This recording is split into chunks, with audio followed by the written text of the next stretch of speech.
नमस्कार दोस्तों, मेरा नाम जितेंद्र कुमार केसरी है। मेरा मोबाइल एवं व्हाट्सएप नंबर है 7666807388। दोस्तों, मैं आपके सामने एक ऐसी दिल को छू लेने वाली वीडियो बनाने जा रहा हूं। अगर आपको अच्छी लगे तो लाइक, शेयर, सब्सक्राइब जरूर करिएगा। दोस्तों, मैं प्रयागराज का रहने वाला हूं। दिल्ली में प्राइवेट कंपनी में जॉब कर रहा था। लॉकडाउन की वजह से वो जॉब छूट गया। इस वजह से मैं सिक्योरिटी कंपनी ज्वाइन किया हूं और आप तक ये मैसेज भेज रहा हूं। इसको ध्यान से पूरी वीडियो ज़रूर देखिए। सिक्योरिटी गार्ड की कहानी, सिक्योरिटी गार्ड की जुबानी। दोस्तों, आपके सामने इस वीडियो में ये प्रस्तुत करना चाहूँगा, सभी सरकारी दफ्तरों, सभी प्राइवेट कंपनियों, सभी दुकानदार का पूरी जिम्मेवारी के साथ सिक्योरिटी कंपनी में नौकरी करने वाले कर्मचारी जो कि गार्ड हैं, गार्ड और होम गार्ड, पूरी ईमानदारी के साथ अपने परिवार से दूर रह करके ड्यूटी करते हैं। आप सबकी सुरक्षा करते हैं, हम सबकी सुरक्षा करते हैं। इसे ही सिक्योरिटी कहते हैं। अपनी जान को जोखिम में डाल के कोरोना काल में भी सिक्योरिटी गार्ड्स अपनी जान को हथेली पे रख करके ड्यूटी कर रहे हैं। आप ये बताइए कि अगर उन सिक्योरिटी गार्ड्स को कोरोना काल में, लॉकडाउन में भी अगर किसी वजह से कोरोना के मरीज अगर हो जाते हैं तो क्या उनकी जिम्मेवारी कोई भी संस्थाएं, कोई भी बैंक, कोई भी निजी संस्थान, कोई भी दुकान, कोई भी मकान, कोई भी कंपनियां इत्यादि, क्या उन सिक्योरिटी गार्ड्स, होम गार्ड्स की सुरक्षा का इंतज़ाम कर रखी है कि उनको अगर कोई बीमारी अगर हो जाती है तो उनके परिवार वालों को मदद दी जाएगी। उनके न रहने के बाद उनके परिवार के देखभाल के लिए खर्चे उठाए जाएंगे, पेंशन दिए जाएंगे। ऐसी व्यवस्था होनी चाहिए कि नहीं, आप ही बताइए। जायज़ हो तो हाँ, नहीं जायज़ है तो ना कहिएगा। क्या उनकी ज़िंदगी नहीं है कि जो सबकी सुरक्षा कर रहे हैं उनकी सुरक्षा करने वाला है कोई? अगर है तो आए सामने, अपना कमेंट्स में अपना मोबाइल नंबर दे और हमें गाइड करे, हमें राय सलाह हमें दे और बताए उन गार्ड्स के बारे में क्या है उनके सुरक्षा के इंतजाम, क्या सुविधा दी जाती है उन लोगों को। गार्ड को लोग इतनी बुरी नज़र से देखते हैं, गार्ड को कोई भी सम्मान नहीं देते हैं। सिक्योरिटी कंपनियां गार्ड को कहीं 8,000 रुपये 8 घंटे का, कहीं 12 घंटे का 8,000 रुपये, कहीं 10,000 रुपये, 15,000 रुपये, 18,000, 20,000 रुपये देती हैं। तो क्या उन पैसों में उनका पूर्ण जीवन व्यतीत हो जाएगा? या कोई बीमारी यदि अगर उनको घेर लेगी, उस पैसे में उनकी ज़िंदगी बच जाएगी? कौन रखेगा उनका ख्याल? उनके दुख दर्द को समझने वाला कौन है? आप ये बताइए कि वो लोग पूरी जिम्मेवारी को लेकर के ड्यूटी करते हैं, उनको नाम मात्र का पैसा मिलता है, कड़ी धूप में खड़े होकर के ड्यूटी करते हैं, तपती हुई धूप में ड्यूटी करते हैं, माथे से पसीना टपकता है। तो आप ये बताइए कि उन सिक्योरिटी गार्ड्स को जो अपनी माथों पे पसीना ला करके ड्यूटी करते हैं, पूरी जिम्मेवारी से ड्यूटी करते हैं, क्या उनके लिए कोई सुरक्षा का इंतजाम है? क्या उनके ज़िंदगी का ख्याल रखने वाला है कोई? आप बताइए, कमेंट करिए। मोबाइल नंबर, व्हाट्सएप नंबर, हम आपसे बात करेंगे। यदि आप हमारा सहयोग करेंगे तो मज़दूर भाइयों और गरीब वर्ग के लोगों को प्रोत्साहन मिलेगा, उनको काम भी मिलेगा, उनको हिम्मत भी मिलेगी, वो हिम्मत नहीं हारेंगे। क्योंकि कोरोना काल में जितने लोग भी अपने गांवों को यहाँ से पलायन कर चुके हैं शहरों से, अब उनकी ज़िंदगी कैसी व्यतीत होगी ये तो वक्त ही बताएगा। कैसे गुजारा होगा उनका वहाँ पर, कैसे खाएंगे इस लॉकडाउन में? वहाँ भी तो लॉकडाउन है, वहाँ कौन सा कारोबार वो करेंगे? वहाँ कौन सी मजदूरी वो करेंगे? कहाँ से खाएंगे?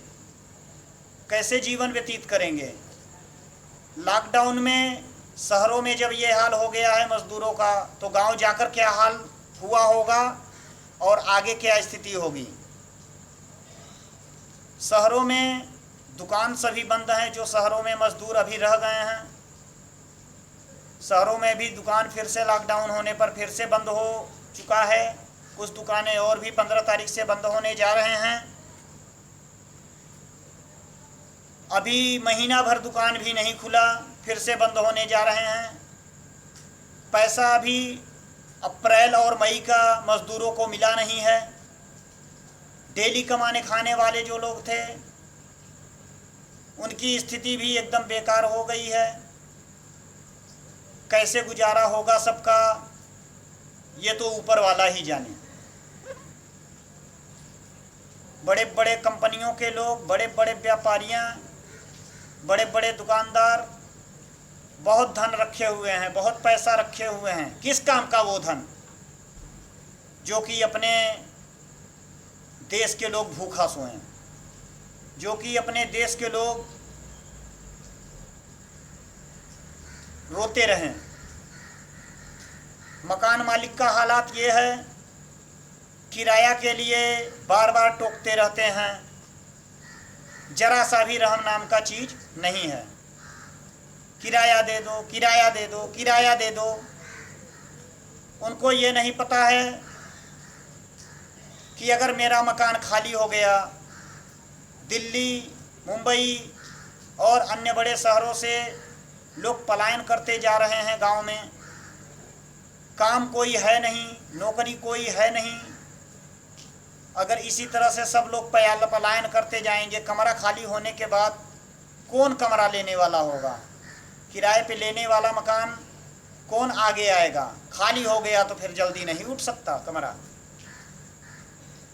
ज़रा विचार करिए, आपको तो किराए की पड़ी है, यहाँ रोटी खाने को पैसे नहीं हैं, दूध पीने को पैसे नहीं हैं कि आदमी नमक रोटी खा सके।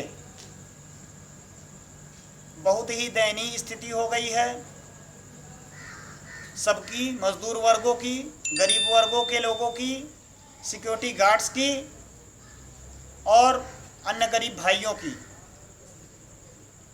उनको हो सके तो सक्षम अगर आप हों तो किराया कुछ दिनों के लिए, कुछ समय के लिए, कुछ महीनों के लिए, जब तक कोरोना चल रहा है तब तक माफ़ कर दीजिए। यदि आप सक्षम हैं तो जो भूखा नंगा लोग है, बिना किराए के उसका पेट नहीं भरेगा, बिना किराए के उसके यहाँ भोजन नहीं चलेगा, उसके बारे में मैं नहीं कह रहा हूँ। उसको तो किराया लेना जायज़ है। और जो किराएदार हैं उनकी भी जिम्मेवारी है। यदि वो कंपनी में जॉब कर रहे हैं, लॉकडाउन होने के बावजूद भी घर बैठ के भी जॉब कर रहे हैं, वो कंपनी का काम घर बैठे फ़ोन के द्वारा भी हो रहा है, और उनकी सैलरी अगर नहीं रुक रही है, सैलरी अगर आ रही है, तो अपनी ईमानदारी से जो किराए के माध्यम से अपना जीवन यापन चला रहे हैं। कुछ मकान मालिक ऐसे हैं, बुजुर्ग हैं, घर में बैठे हैं, किराए पे उठा करके उसी किराएदार के किराए से भोजन चला रहे हैं। तो ऐसे लोग मकान मालिक को किराया भी दें। मैं ये नहीं कहूँगा कि किराया सबका माफ़ होना चाहिए। किराया जिसकी स्थिति जैसी हो, आप अपनी ईमानदारी के साथ वैसा किराया माफ़ कराइए और वैसा किराया माफ़ करिए वैसे लोगों का। मैं ये नहीं कह रहा कि सबका किराया माफ़ होना चाहिए, मैं ये नहीं कह रहा कि सबसे किराया लेना ही चाहिए। मैं पूरे समाज को ले करके चल रहा हूँ, पूरे गरीब भाइयों को, पूरे गरीब लोगों को, पूरे समाज की बातों को लेकर के चल रहा हूँ। चिंतन का विषय है, मनन करिए, अध्ययन करिए और सोचिए आगे अभी स्थिति क्या होगी, दिसंबर तक स्थिति क्या होगी, जनवरी से फिर अगले साल स्थिति क्या होगी, इसका अंत लास्ट डेट कब होगा, इस पे ज़रा चिंतन करने की बात है। तो आते हैं सिक्योरिटी गार्ड्स के टॉपिक पे। सिक्योरिटी गार्ड्स की जीवन की रक्षा के लिए कंपनियां से अनुरोध है कि उनकी सैलरी को बढ़ाया जाए। जिनकी सैलरी 8,000 10,000 रुपये है, 14,000 रुपये से कम किसी का सैलरी नहीं होना चाहिए। और ज़्यादा से ज़्यादा सैलरी निर्धारित करने का प्रयास करें और ध्यान दें सभी का, एक दूसरे का। किसी के साथ चोरी बेईमानी छल कपट ना करें, नहीं तो ये कोरोना किसी को छोड़ने वाला नहीं है। आज स्थिति कमज़ोर हुई है, मानते हैं, सबको परेशानियां हुई हैं, लेकिन किसी का हिस्सा मार करके मत खाइए, आप सुखी नहीं रहेंगे। हमारे भी दिल में बहुत दुख दर्द है, अपनी रियल स्टोरी को सबके सामने नहीं कह पाता हूँ, इसलिए वीडियो के माध्यम से वो सारी घटनाएं मैं आप सभी के सामने रखूँगा। मेरा जिन्होंने पैसा बाकी रख रखा है, चाहे वो दुकानदार भाई हो, चाहे वह कोई भी व्यक्ति हो, मेरा जिन जिन लोगों ने पैसा रोक रखा है, ये उन सभी के लिए वीडियो है। और गरीब कर्मचारियों, गरीब मज़दूरों और सिक्योरिटी गार्ड्स के लिए ये वीडियो है।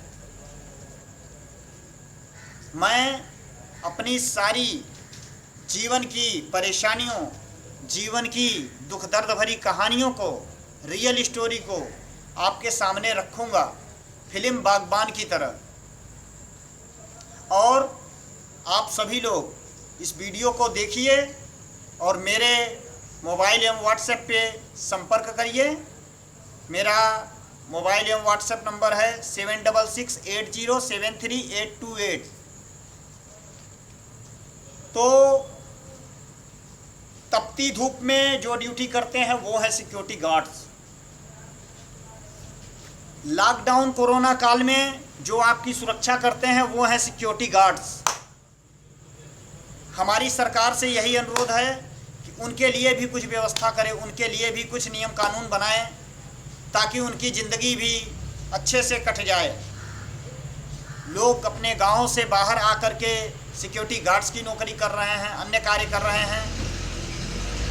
कौन किस मजबूरी में कहाँ क्यों जॉब कर रहा है, उसकी सैलरी जो आप रोक लिए हैं, बताइए कहाँ का न्याय है, कैसे काम चलेगा उसका। इसीलिए उन सभी के लिए आवाज़ उठनी चाहिए और ये आवाज़ सभी तक पहुंचाएंगे आप। इसके जिम्मेवार होंगे आप और हम। सभी की जिम्मेवारी बनती है कि ये वीडियो उन सभी तक पहुंचना चाहिए ताकि कभी किसी का शोषण न हो सके, ताकि सभी लोग बहुत अच्छे से व्यतीत कर सकें।